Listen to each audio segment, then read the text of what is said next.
اور اب تک 300 سے زائد افراد اس احتجاج میں ہلاک بھی ہو چکے ہیں. واہ، زندہ قوم. جس طرح کی سوچ ہماری ہے، میں آپ کو کفر قرار، آپ مجھے فتب چتب، نو.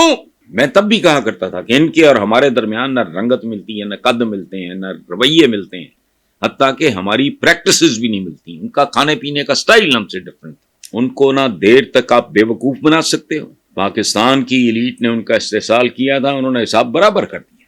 آئندہ وہاں جو بھی تجربہ ہوگا وہ ناکام ہوگا. بنگالیز جب تک جینون ڈیموکریسی نہیں ملے گی وہ نہیں بیٹھے، اور نہ وہ اتنے گئے گزرے ہیں کہ چھتر لتر کھا کے بھی بیٹھے رہیں. بنگالی اپنی عزت پہ حرف نہیں آنے دیتا. السلام علیکم ویورز. ہمارے جو پاکستان کا ایک جو سابقہ حصہ تھا، میں بنگلہ دیش کی بات کر رہا ہوں، جو کبھی ایسٹ پاکستان تھا.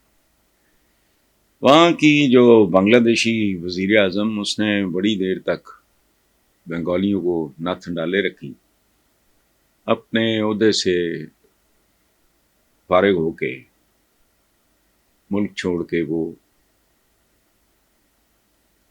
اپنے اصل کریٹرز یعنی ہندوستان کی گود میں ماشاءاللہ انہوں نے پناہ لے لی.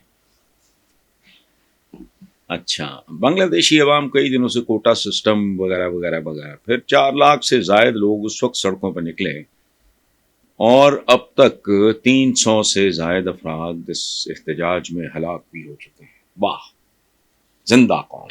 اچھا، تو جو خبروں میں سنا ہے میں تو وہی شیئر کر رہا ہوں آپ کے ساتھ کہ آرمی چیف جو ہیں ان کے بنگلہ دیش کے، انہوں نے اس کو 45 منٹ کی مہلت دی تھی، ڈیڈ لائن دی تھی کہ چھوڑ جاؤ، اور وہ اپروو ہو گئی. حالات اتنے کشیدہ ہو گئے کہ کرفیو وغیرہ حکومت کی طرف سے آرڈر تھے، جو بھی باہر نکلے اس کو گولی مارے وغیرہ وغیرہ. اچھا، فوج کو کہا گیا کہ اپنے لوگوں کو پھڑکاؤ. آرمی چیف نے کہا نو وے. عوام کے خلاف بنگلہ دیش کی افواج نے ایکشن میں آنے سے معذرت کر لی. اس کے بعد پھر شیخ حسینہ واجد کی سرکاری رہائش گاہ تھی اور عوام تھے، اور بنگلہ دیش میں فتح کا جشن منایا جا رہا تھا. اس سے ایک سبق ملتا ہے، عوام اگر باغیرت ہوں، باہوش ہوں اور زندہ ہوں تو پھر دنیا کی کوئی طاقت انہیں روک نہیں سکتی. اب سنیں my part of the story. میں نے جب 68 میں جب ایز این انڈر گریجویٹ، پہلا بیچ تھا ہمارا پنجاب یونیورسٹی نیو کیمپس، جب میں نے داخلہ لیا تھرڈ ایئر میں. اس سے پہلے گریجویشن کے بعد آتے تھے، B A B S C کے بعد لوگ آتے تھے. ہم پہلی دفعہ F A F S C کے بعد انڈر گریجویٹ کا ایک نئی اسکیم، جس میں ایسٹ پاکستانیوں کے لیے، اس وقت ایسٹ پاکستان تھا، مخصوص کوٹا تھا. میرا خیال 20-25% بنگالیز تھے. ہاسٹل نمبر 1، اللہ اسے آباد رکھے، پنجاب یونیورسٹی کو آباد رکھے، اس میں ہم نے 5 سال دن رات اکٹھے گزارے. بہن بھائی نہیں اس طرح وقت گزارتے. سو آئی نو بنگالیز ویری ویل. اور آپ کو ایک بات بتاؤں، میں اس وقت اپنے دوستوں سے کہا کرتا تھا کہ ان کے ہمارے درمیان کچھ بھی قدر مشترک نہیں، حتیٰ کہ اسلام کی بھی جو پریکٹسز جو ہمارے یہاں رویہ ہے وہ ان کا نہیں تھا. جس طرح کی سوچ ہماری ہے، میں آپ کو کفر قرار، آپ مجھے فتب چتب، نو، سمپل، اسٹریٹ. اور میں چند باتیں بتاؤں آپ کو. مثلا میں نے اپنے سما کے پروگرام میں یہ بات کی ہے کہ ہم جو ویسٹ پاکستانی سے، مجھے بہت اچھے پیسے گھر سے، سب کو متمول گھروں کے بچے تھے سارے، لیکن ہم آخری ہفتہ ادھار پہ گزارتے تھے. سچی بات، آخری ہفتہ ہمارا ہر مہینے ادھار پہ، کینٹین، کیفیٹیریا، یہ وہ سارا ادھار پہ. پھر نیا منی آرڈر آنا، پچھلا ادھار چکانا، اور پھر شروع. بنگالی نے کبھی 1 روپیہ ادھار نہیں کیا تھا. ہم سگریٹ پیتے تھے، اب میں ایسے جیسے بیٹھے 5-7 دوست بیٹھے ہیں, پیکٹ سامنے میدان میں پڑا ہے, پیو. آپ پی رہے ہو, ساتھ آپ نے بھی پیکٹ ادھر پھینکا. بنگالیز جرابوں کے اندر رکھتے تھے سگریٹ اپنے, تاکہ ان کو کبھی قرض نہ لینا پڑے یا ادھار نہ کرنا پڑے, کینٹین میں, کیفیٹیریا میں, ادھر ادھر. مزاجوں میں بہت فرق تھا. نتیجہ یہ ہے, میں تب بھی کہا کرتا تھا کہ ان کے اور ہمارے درمیان نہ رنگت ملتی ہے, نہ قد ملتے ہیں, نہ رویے ملتے ہیں, حتیٰ کہ ہماری پریکٹسز بھی نہیں ملتی. ان کا کھانے پینے کا سٹائل ہم سے ڈفرنٹ, ٹھیک ہے, بالکل ڈفرنٹ.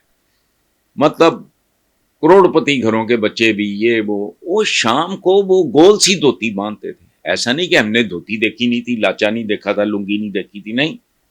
ہمارے بزرگ جو تھے وہ دھوتیاں, لاچے وغیرہ وہ پہننے والے لوگ تھے.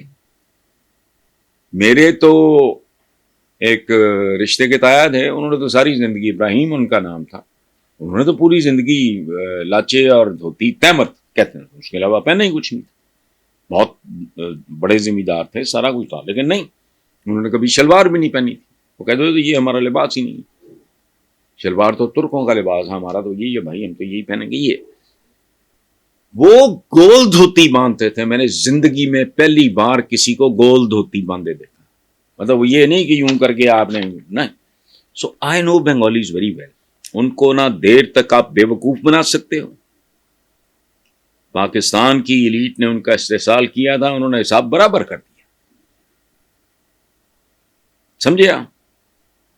نہ ان کو دیر تک دبا سکتے ہو. 71 میں کہانی ختم ہو گئی. وہ اور طرح کے لوگ, وہ کٹ مرنے والے لوگ ہیں, کبھی نہ سکون. اور آج دیکھیں, وہ بت پرست نہیں, ہمارے یہاں بت پرستی آج بھی ہے شخصیت پوجنے کے چکر میں, شخصیت پرستی. میں ٹی وی پہ دیکھ کے حیران رہ گیا. انہوں نے بنگلہ بندو, یعنی جو ان کا قائد اعظم بنگلہ بندو شیخ مجیب الرحمان, اس کا ان کے بت توڑ دیے, اس کی بیٹی کو بھگا کے فرق کر دیا. اچھا, اب یہ جو صورتحال ہے, آئندہ وہاں جو بھی تجربہ ہوگا وہ ناکام ہوگا. بنگالیز جب تک جینون ڈیموکریسی نہیں ملے گی وہ نہیں بیٹھیں گے. 2 سال کا وقفہ آ جائے گا, سال کا آ جائے گا, قوموں کی زندگی میں تو چلتا ہے یہ کام. لیکن بنگالیز کو آپ نہ زیادہ دیر تک دبا سکتے ہیں, نہ بے وقوف بنا سکتے ہیں, اور نہ وہ اتنے گئے گزرے ہیں کہ چھتر لتر کھا کے بھی بیٹھے رہیں. پوری کہانی سمجھنی ہو تو ایک کتاب میں ریکمینڈ کرتا ہوں, اس کا نام ہے بنگلہ دیش این انٹولڈ اسٹوری. میرے ایک دوست شریف الحق دالیاں بنگالی, ان کی لکھی ہوئی کتاب ہے, جو بیر اتم بھی ہے. بیر اتم ستارہ جرات یا نشان حیدر تو شاید نہیں, وہ تو زندہ لوگوں کو شاید نہیں ملتا, مجھے نہیں پتا, لیکن بیر اتم یعنی ستارہ جرات. اچھا, تو پڑھ کے دیکھ لیں, آپ کو سمجھ آ جائے گی. تو اگر کسی کا خیال ہے کہ ان کو اب دبایا, ذلیل کیا, نہ سوال ہی نہیں پیدا ہوتا. وہ جب بنگلہ دیش بننے کے بعد دیکھیں تو صحیح مسلسل ہوتا کیا رہا ہے, اب وہ ایکسلریٹ ہوگا. یہ ہے بنگالی ٹیمپرامنٹ, جتنا ماڑا موٹا مجھے سمجھ ہے. 5 سال بنگالیز کے ساتھ ہاسٹل نمبر 1 نیو کیمپس, دن رات ہم ہاسٹل میں تو دن رات ہی کٹھے. رات کا کھانا صبح کیفیٹیریا پہ ناشتہ کرنا, چونکہ وہ میس میں نہیں تھا, لنچ ادھر, ڈنر ادھر, لان میں بیٹھے ہیں, ٹہل رہے ہیں, کامن روم میں بیڈمنٹن کہتا ہوں, پنگ پونگ, پتہ نہیں اس کو کیا کہتے ہیں, پنگ پونگ ہی کہتے ہیں اس کو, اور بھی ٹیبل ٹینس, وہ ہم کھیلتے. تو اس لیے اب آپ دیکھتے جاؤ. اور ایک بات یاد رکھیں, بنگالی اپنی عزت پہ حرف نہیں آنے دیتا. حسینہ واحد جو مفرور ہوئی ہے, بھاگی ہے, اس نے زمین سے اٹھا کے آسمان پہ پہنچا دیا تھا بنگلہ دیش کو. انہوں نے کہا نہیں, ذلت نہیں, ختم.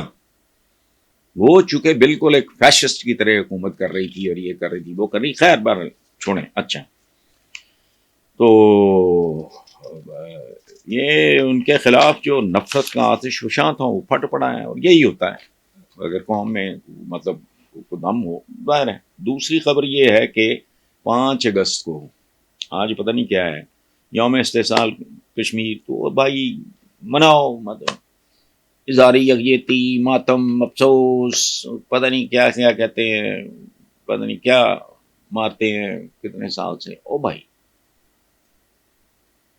چھوڑو.